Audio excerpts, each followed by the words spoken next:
Last week, the Trump administration released tens of thousands of pages of documents related to the assassination of JFK. Jason Buttrill, he's Glenn Beck's head writer and researcher. He's a Marine. He's a former intelligence analyst for the Department of Defense.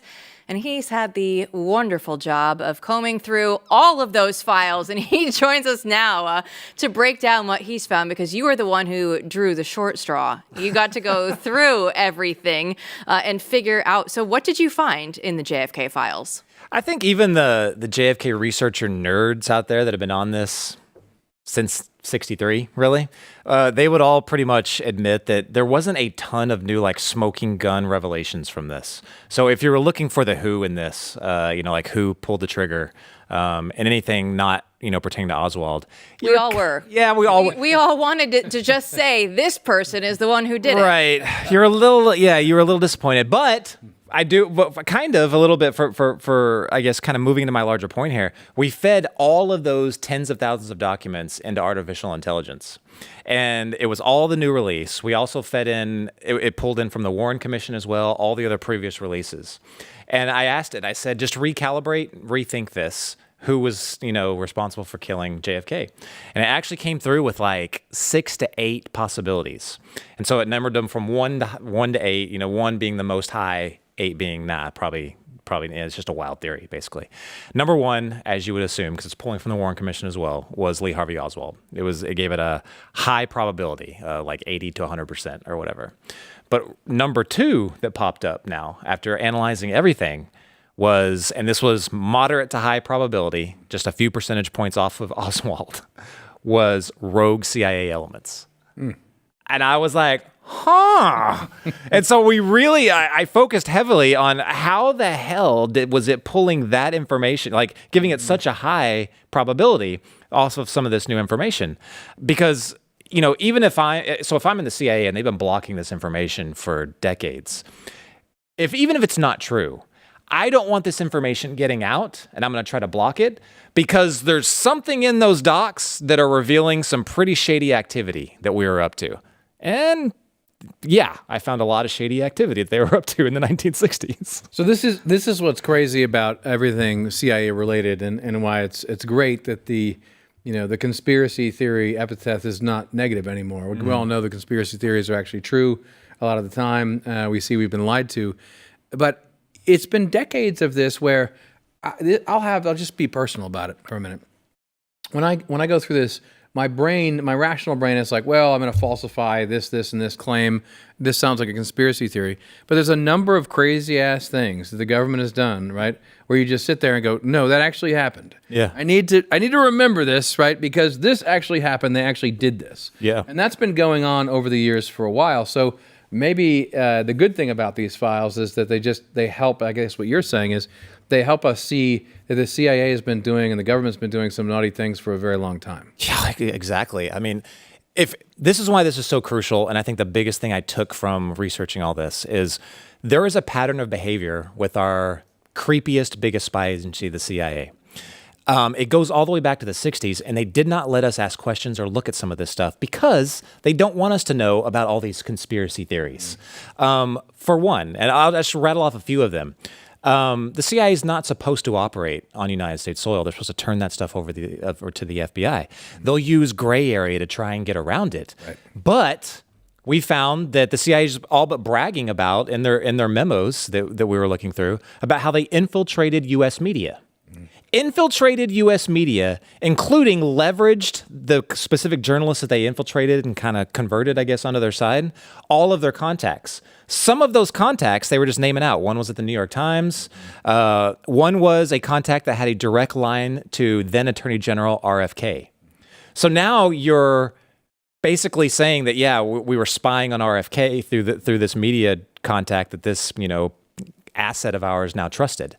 Now, we know that, just look at today, every time you see in the New York Times or Washington Post, oh, we have unnamed sources that, that we're reporting on this, and it just so happens to go along with our smear of, Donald Trump or something like that. See, we told you so. Well, we know there's a pattern of behavior that the CIA has infiltrated, and how did they describe it? Narrative manipulation or something like that is how they described it. Our own CIA is doing this to the American public. Another example. I was reading through something. It was something else, something not related.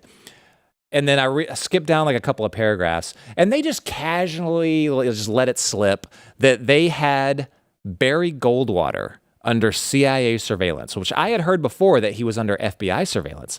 This is the CIA. Barry Goldwater when he was running for president.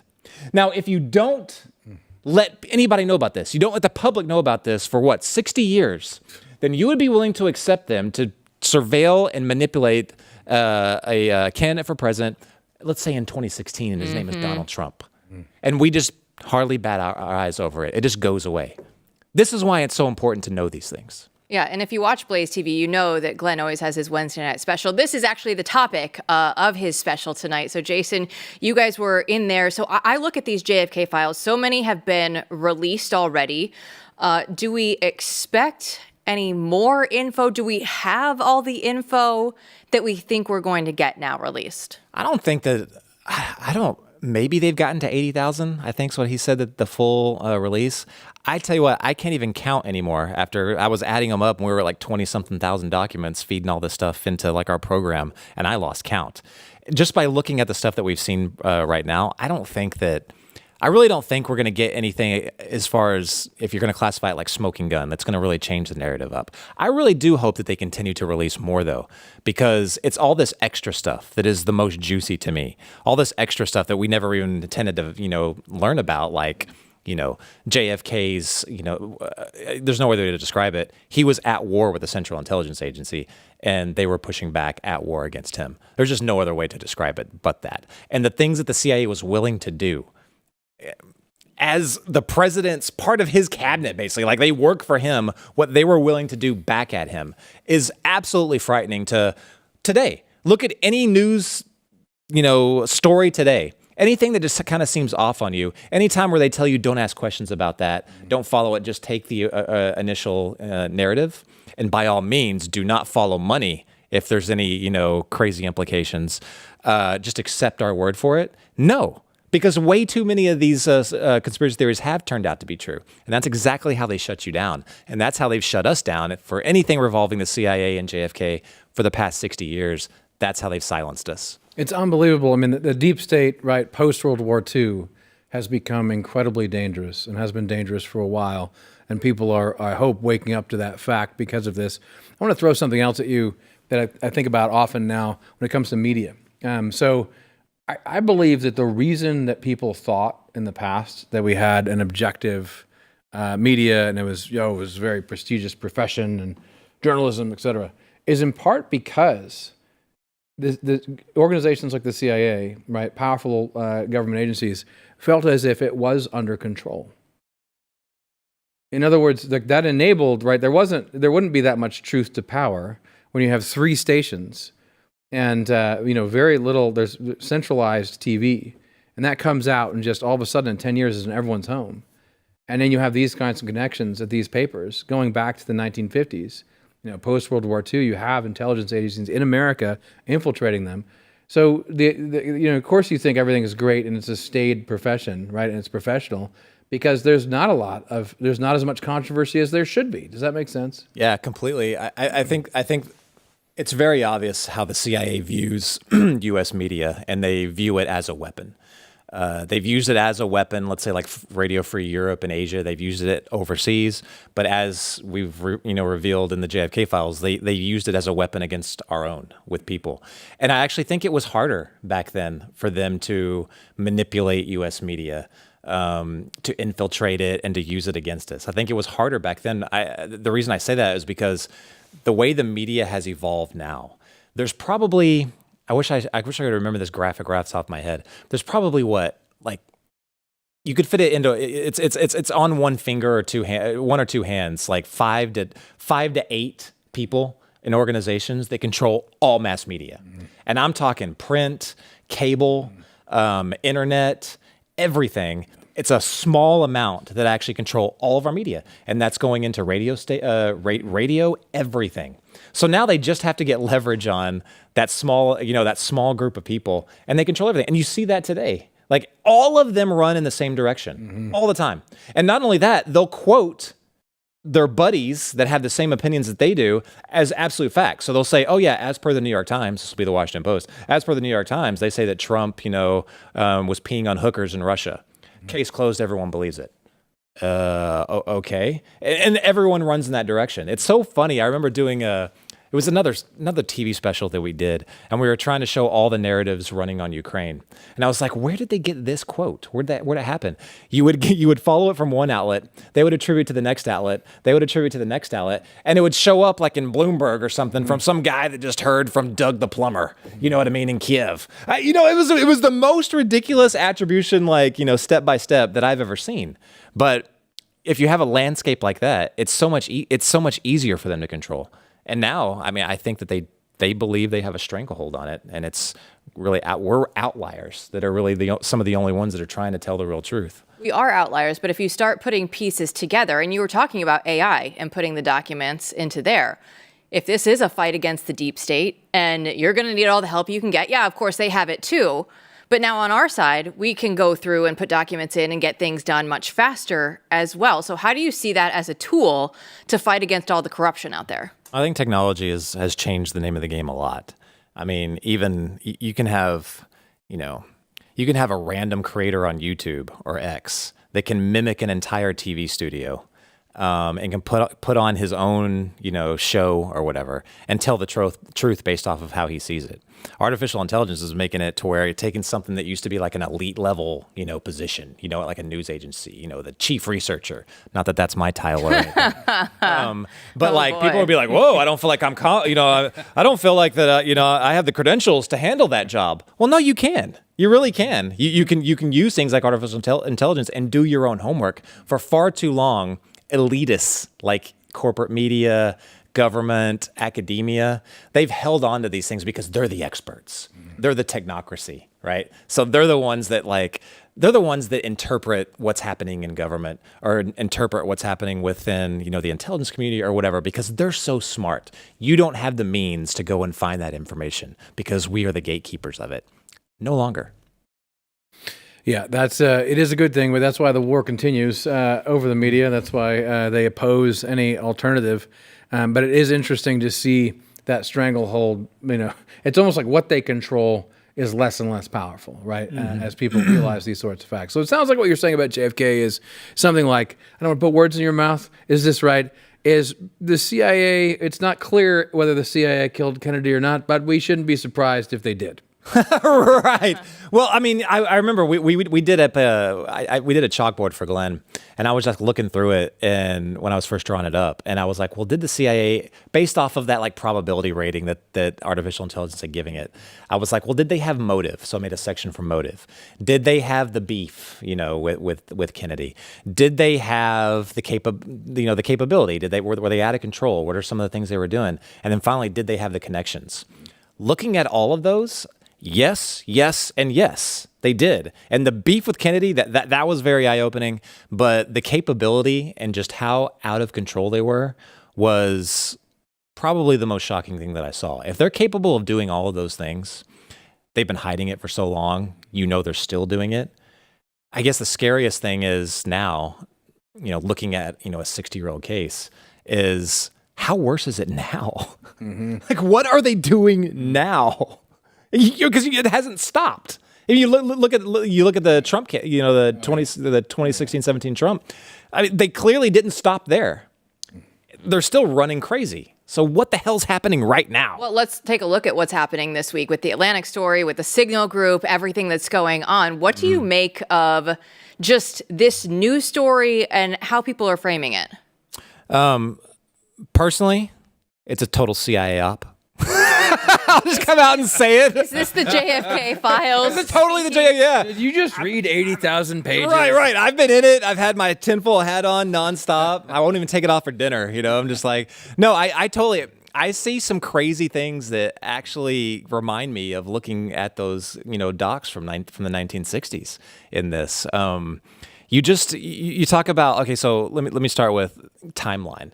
This story comes out the day before the Senate Select Committee on Intelligence with Tulsi Gabbard.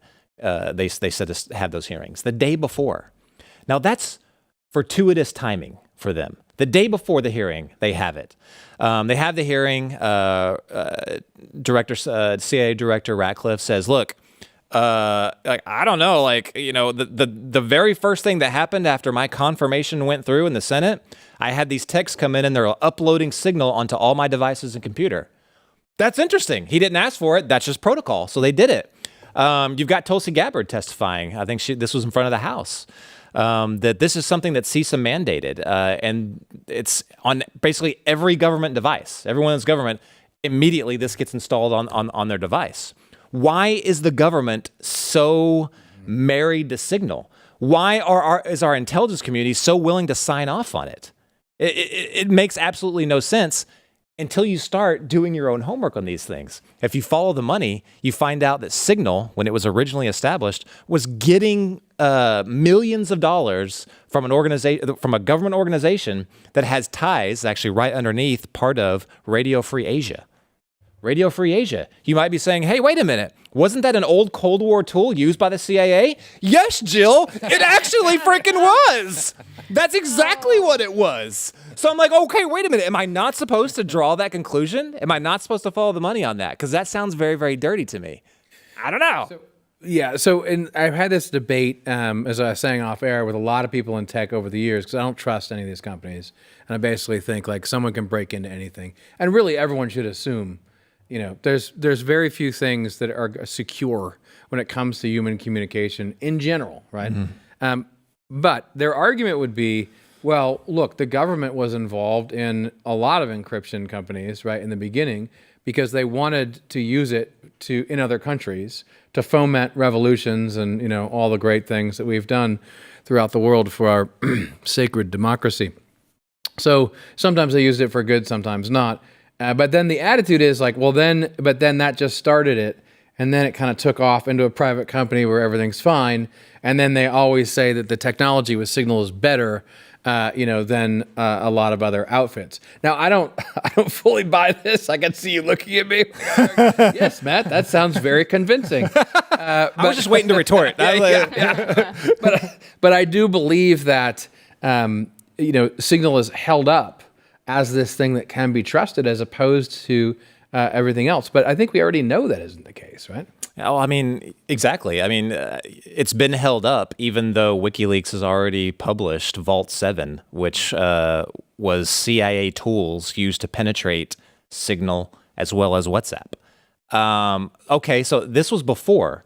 Now, the Biden administration's mandate through CISA and the IC was to no, it's all fine. Put all of these on our government devices because they're completely secure. Well, that flies against the classified information that was released through WikiLeaks. Then we also hear about Tucker Carlson. He said specifically he did not tell anybody, including his wife, that he was trying to set up an interview with Vladimir Putin, but the NSA hacked his Signal and knew the exact Signal messages that he sent. I don't know. It's very, very fishy, and it seems like, to me, okay, take this. I got one more thing. Did you see Mike Waltz's response on, I think it was NBC, like a day or so ago? They were asking him about this. And at first they were like, hey, was it a staffer? Well, was it just a mistake? Because every conservative now is saying, hey, it's a mistake. Let's move on. Admit your mistake and move on. Mike Waltz said specifically that someone had changed the number and the contact, and that he's not sure how it happened, whether it was deliberately on the journalist side or by some other, quote, technical mean. Now, what the hell does that mean? Like, that doesn't happen. That's like I'm trying to text, Matt something, a hilarious, dirty joke, but someone changed the number and contact, and I sent it to Jill. Now I'm in trouble with HR. That's right. But that doesn't happen. Somebody like our tech nerds went into my phone and did that, so I would get in trouble. That's like something, that's kind of what you're talking about. Now, who would have the means to do that except the organization that has funding ties to Signal? A history of regime change through organizations like Radio Free Europe and Asia? I don't know. Listen, what I'm learning here is everybody is going to need to get their tinfoil hats on along with Buttrill tonight, because Glenn's special on JFK Files it sounds incredible to me. I know I'll be watching it later. Jason? I've got spare tinfoil hats if anyone needs them. Many to go around.